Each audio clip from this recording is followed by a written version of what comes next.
Hello बच्चों, let's read the question and question says which of the following complex ion is expected to absorb visible light.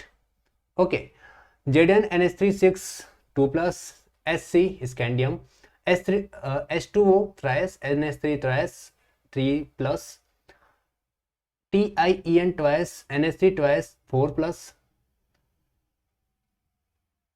Cr NH3 6 3 plus। Okay, आइए बात को start करते हैं with the help of की concept.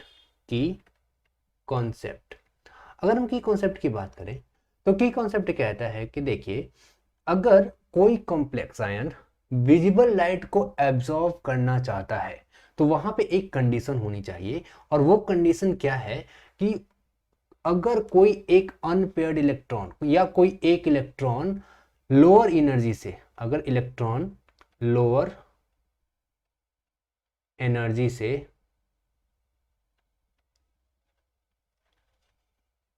High energy में transit होता है या हाई एनर्जी में जाता है, तो ऐसे केस में वो विजिबल लाइट को एब्जॉर्व करता है। सो यहां पे चेक कर लेते हैं सबसे पहले बात कि हमारे पास अनपेयर्ड इलेक्ट्रॉन होने चाहिए। तो अनपेयर्ड इलेक्ट्रॉन किसमें है? अगर फर्स्ट की बात करें, फर्स्ट में है ZnNH3 6 2 प्लस।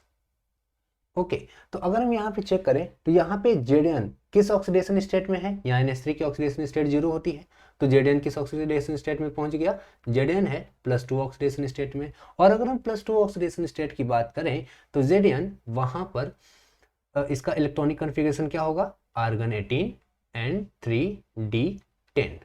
और अगर आप ध्यान से देखिए तो 3d10 पूरा का पूरा पेयर्ड है। There has been no any single unpaired electron, therefore this is false answer. ये तो आंसर नहीं हो सकता। सेकंड की बात करते हैं। सेकंड की अगर हम बात करें तो स्कैंडियम है, H2O आया, त्रायस, NH3 आया, त्रायस, और आया क्या? +3 ऑक्सीडेशन स्टेट।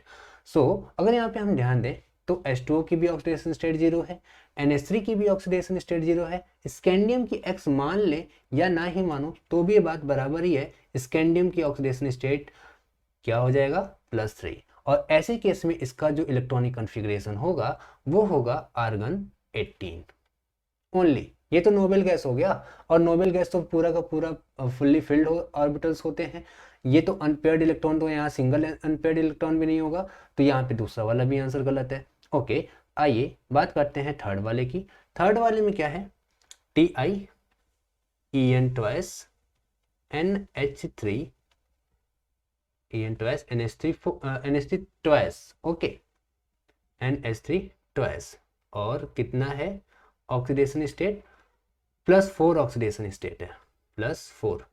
तो यहाँ पर भी हम क्या करेंगे? Ti की ऑक्सीडेशन स्टेट को निकाल लेंगे। यहाँ En की ऑक्सीडेशन स्टेट 0 होती है, NH3 की ऑक्सीडेशन स्टेट 0 होती है, तो ये तो बात बहुत सिंपल हो गई कि Ti +4 ऑक्सीडेशन स्टेट में है।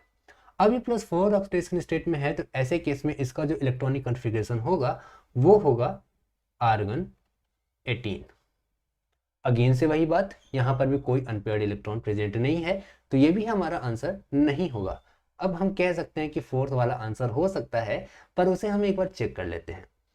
कहाँ? Cr हो गया, NH3 हो गया, 6 है, और कितना है? +3 है क्या? हाँ जी, +3 है। ओके, तो यहाँ पर हम देखें ऑक्सीडेशन स्टेट, तो ऑक्सीडेशन स्टेट यहाँ पर Cr की X है मान लेते हैं, और NH3 का 0 होती है, तो X इक्वल्स टू क्या हो गया? +3। यानी वही बात कह सकते हैं कि Cr यहाँ पे +3 ऑक्सीडेशन स्टेट में है, और इस केस में इसका जो इलेक्ट्रॉनिक कॉन्फ़िगरेशन होगा वो कितना होगा? Argon 18 3d3 3d3। अगर हम यहाँ पे चेक करें तो यहाँ पर T2G सेट में 3 अनपेयर्ड इलेक्ट्रॉन हैं। जब स्प्लिटिंग होगी तो एक हो गया EG सेट और एक हो गया T2G सेट, और यहाँ पर T2G सेट में 3 अनपेयर्ड इलेक्ट्रॉन प्रेजेंट है, 1 2 एंड 3। तो यहाँ पे अनपेयर्ड इलेक्ट्रॉन प्रेजेंट है, तो जाहिर सी बात है कि ये विजिबल लाइट को एब्जॉर्व कर लेगा। तो यहाँ पे कौन सा ऑप्शन करेक्ट होगा? फोर्थ वाला is the right answer. Hope you understand it well. Best of luck.